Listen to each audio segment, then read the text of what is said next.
մի կրիստալային համով ջուր պատմական աղբյուրից. Next, we're going to be having a speaker who will be speaking to us about experiences with Armenia, but also be showing us something from Armenia. We have Anna Hakobyan, Chair of the Board of Trustees of My Step Charitable Foundation, and she's also the spouse of the Prime Minister of Armenia. But as you see with the introduction, I started with what she does, not who she's married to. But please give her a round of applause as she comes to speak to us.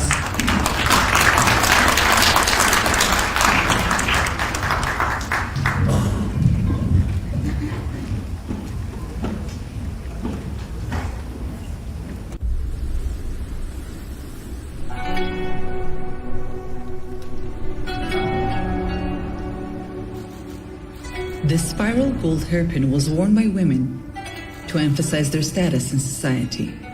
It was used in Armenia over 5,000 years ago.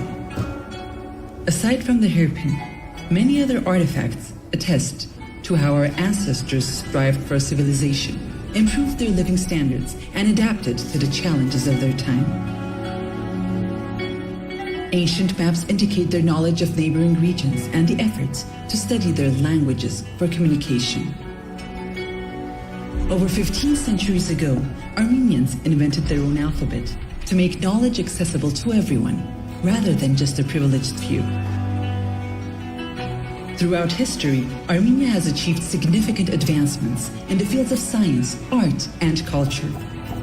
However, these accomplishments have come at a great cost. When you look at castle walls, it is clear that they were built to safeguard cities. When you look at man-made caves, you understand that they were constructed to protect villages. And when you look back at history, you realize that nobody truly knows the importance of peace like those who have endured the destruction caused by countless wars. The pursuit of peace is the cornerstone of our historical and current achievements. And it is due to that pursuit that Armenia is currently considered one of the safest countries in the world. Today, we find ourselves united in a fight against a common adversary. We strongly believe that by joining forces and standing together, women from all around the world can defeat the ultimate enemy, war itself. Welcome to Armenia, a country that truly understands the value of peace.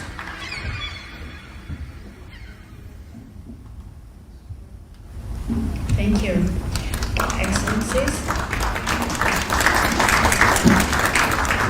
Excellencies, ladies and gentlemen. I would like to thank the Women Political Leaders Network for organizing this summit. I extend my appreciation to the Kingdom of Belgium and the European Parliament for hosting this important event. 10th anniversary of the WPL is a momentous occasion to celebrate the initiative that managed to unite the most diverse and the most powerful voices of women for a common good. I would like to hail the approach of the WPL that brings leadership, evidence, and common vision together to serve the cause of gender equality and empowerment of women for a better world. This is especially relevant today when rising insecurity, conflicts, and humanitarian emergencies roll back the achievements of the last decades, deepening mistrust within and between countries and societies, risking to create points of no return for future generations. It was the International Children's Day on June the 1st. One of the headlines of the day that attracted my attention was, "I want to be a king, to put an end to the wars." It was a reply of an Armenian boy to the question, what is his biggest wish?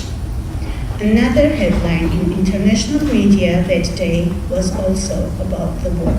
It says, 11-year-old child died in Kiev.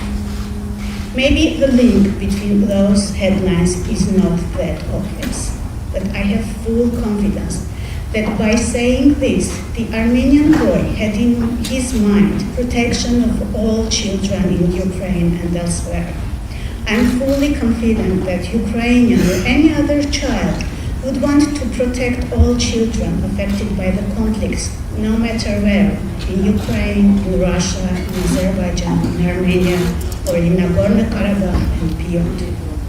The Child Protection Day was created by us, the adults. It's about protection of children from violations and abuses. We, as a global community, created bureaucracies, institutions, programs, and strategies. Yet there is still an urgent need to get our priorities straight, because at least 485 children died in Ukraine in just 1 year and 4 months. Another 992 were wounded. This is just one crisis area out of many where children's the most fundamental right to life cannot be secured. This is an individual and collective failure. Let's think over it. Maybe there is no need to be a king to break the never-ending chains of war. Maybe women decision makers, community leaders, or activists would shift the vicious pattern of using violence. I believe this was in the thinking more than 20 years ago when the Security Council Resolution 1325 on women, peace and security was adopted. Despite the global consensus on strengthening the role of women, we are still underrepresented in any security and peace-related spaces. I think the women in power bear special responsibility to take more decisive steps to change this situation. Dear friends, for centuries, Armenian people had a first-hand experience of all the hardship and calamities of war. We are still witnessing our borders being attacked and our compatriots in Nagorno-Karabakh enduring inhuman blockade and violations of their most basic human rights. Despite that, we are strongly convinced that there is no hierarchy to human suffering and there is no alternative to inclusive dialogue and peace. For me personally, this is condition sine qua non for all war spots, be that Nagorno-Karabakh, Ukraine, Sudan, Palestine, or elsewhere. I believe that women, especially women leaders from all conflict-affected peoples and communities, should step up their efforts and start to talk louder than roars of armaments, louder than calls for violence and hate. So, can we change the unwritten rules of leaving women behind the negotiating tables?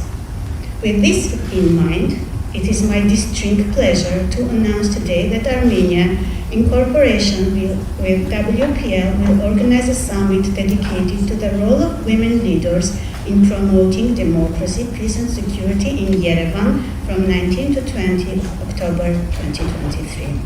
The two-day discussions will center around the issue of promoting democracy, peace and security with a specific focus on the issues of women's full, equal and meaningful participation in decision-making and conflict resolution. We are expecting wide cross-regional presence at the summit, which has an ambition to provide a truly global platform for women leaders, policymakers, and civil society representatives. We are full of anticipation for the summit.